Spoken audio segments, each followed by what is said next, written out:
زما عزتمند و نن درته د قدرتی حسن او د مخ د روحاني کېدلو د پاره یوه خاص وظیفه او عمل بیانوم. دی وظیفې سره دی عمل سره به د ستاسو په مخ کې روحاني او قدرتی حسن را پیدا شي. ډیر بهترین او ډیر خاص عمل دی، ډیر مختصر عمل دی. د ستاسو په مخ کې به الله جل شانه قدرتی حسن او رڼا را پیدا کی.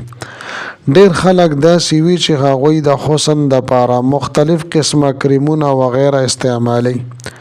دې سره خو وقتی طور انسان ښکلی ښکاریږي او بیا د سلګي مودې نه پس مخ خراب شي او پمن شي او مختلف قسمه بیماری چې د سکن بیماری یعنی د سرمنې بیماری ورته ویل کیږي هغه د انسان ته ولګي او رنګ بې نوره شي او بې رونقه شي. کچرې ستاسو هم قدرتی حسن کم وي او قدرتی حسن زیاتول غواړئ نو د هغې د پاره دا عمل او دا وظیفه تاسو خامخا وکئ. الله جل شانه به د ستاسو قدرتی حسن زیات کی. زما عزتمندو دا عمل به حد مفید دی او ډیر زبردست عمل دی. ان شاء الله تعالی الله جل شانه به د ستاسو چهره نورانی کی او په مخ کې به مو رونق را پیدا شي. زما عزتمندو دا یو ډیر طاقتور او قیمتي عمل دی، ډیر پاورفل عمل دی چې چا هم دا عمل کړی دی الله جل شانه هغوی ته قدرتی حسن ورکړی دی او داسې حسن چې د هغې نه پسې بیا څه کریم وغیره نه دی استعمال کړي. لہذا زما عزتمندو تاسو خامخا دا عمل وکئ. دا عمل زنانه هم کولی شي او نارینه هم د خپل حسن د زیاتولو دپاره کولی شي. زما عزتمندو الله جل شانه د انسان ته ډیر زیات حسن ورکړی دی. هر یو انسان الله جل شانه ډیر ښکلی او خوبصورت پیدا کړی دی. په قرآن مجید کې الله جل شانه ارشاد فرمای لقد خلقنا الانسان فی احسن تقویم. چا دې معنی او مطلب دا دی چې الله جل شانه فرمای چې مونږه انسان په خشته شکل او صورت سره پیدا کړی دی. زما عزتمندو دې سره زما یو واقعه را یاد شوه. نعمان ابن ثابت امام ابو حنیفه رحمهم الله تعالی الله جل شانه دیتا ډیر لوی پوهه فقاهت او ډیر لوی علم ورته الله جل شانه ورکړو. د دې د زمانه یو واقعه ده چې یو سړی هغه د خپل ښځې په باره کې دا ووی کچرې زما د ښځه د 14 سپوږمۍ نه خشته نه وي نو دا په ما باندې طلاقه ده. د دې خبرې نه پس دې سړي په زړه کې یره پیدا شوه چې هسې نه زما ښځه بدرنګه وي او هغې ته ما طلاق ورکړي وي. نو د دې د مسلې حل کېدلو دپاره امام ابو حنیفه رحمت الله علیه طرف ته را روان شو. کله چې راغو امام صاحب ته دا ټوله واقعه بیان کا نو امام ابو حنیفه رحمهم الله تعالی فرمایل چې الله جل شانه قرآن مجید کې ارشاد فرمای لقد خلقنا الانسان فی احسن تقویم چې مونږه انسان په خشته شکل او صورت کې پیدا کړی دی. لہذا هر یو انسان دا الله جل شانه خشته پیدا کړی دی نو ستا ښځه هم خشته ده د سپوږمۍ نه د ټول کائنات نه خشته ده. نو دغه سړي ته وفرمایل چې ستا طلاق نه دی واقع شوی. سړی په خوشحالۍ سره وبسي خپل کور ته لاړلو. زما عزتمندو یو سړی بدرنګ دی یا خشته دی الله جل شانه پیدا کړی دی.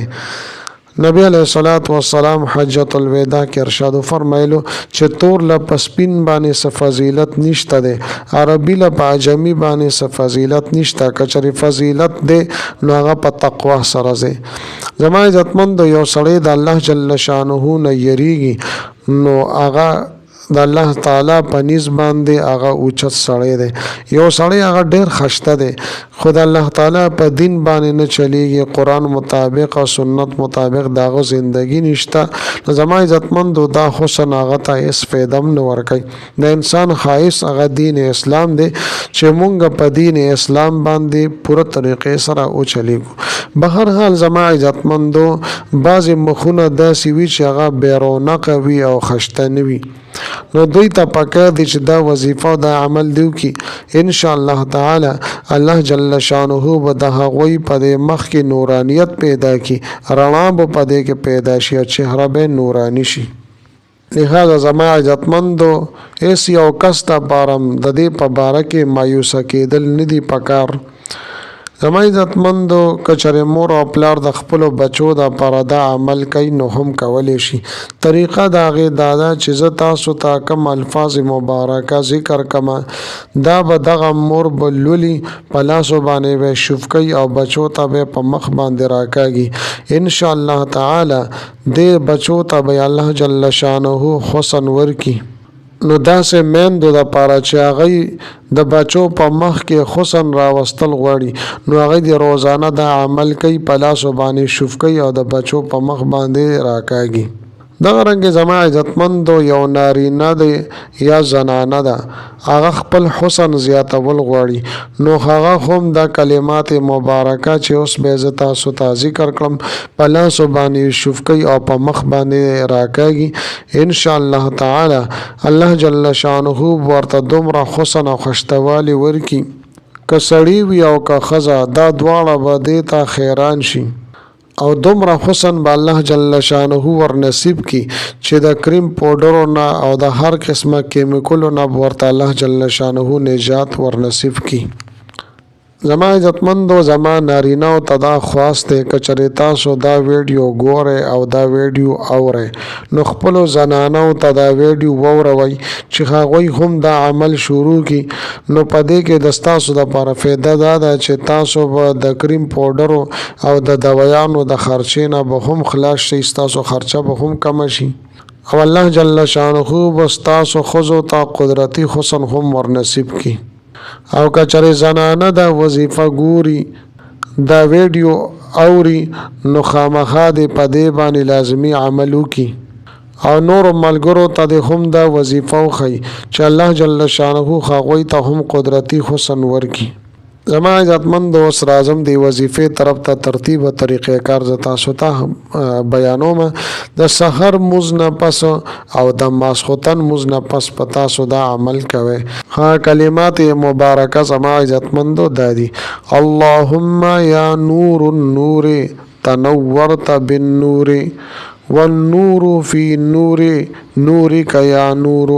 د سحر مزن پس که یویش پیره تاسو ویلی شي او که یو سال ویخ پیره 41 مرتبه تاسو ویلی شي تاسو ته اختیار دی نو دا به تاسو سحر یو سال ویخ پیره یا یویش پیره به تاسو لولی په لاسو باندې به شوف کوي په مخ باندې به راکاږي. د قرانګي د ماسختن مزن پس 41 مرتبه یا یویش پیره به تاسو دا لولی په لاسو باندې به شوف کوي په مخ باندې به راکاږي. دا عمل تاسو روزانه کوي او روزانه تاسو دا عمل جاری وساتئ. تاسو وګورئ الله جل شانه به تاسو ته دومره حسن او دومره هشتواله در نصیب کی چې ټول خلق به درنه تپوسونه کوي چې ته کم کریم استعماله ته کم پاوډر او کیمیکل استعماله. زما عزتمندو ډیره لاجواب ډیره بهترین وظیفه ده په خپل باندې هم کوي صدقه جاریه په تور باندې هم شیر کوي. زما عزتمندو ملاویږم به تاسو سره بل ویډیو کې بل وظیفه سره تر هغه وخت پورې مال اجازه راکړئ. د لوی الله په امان.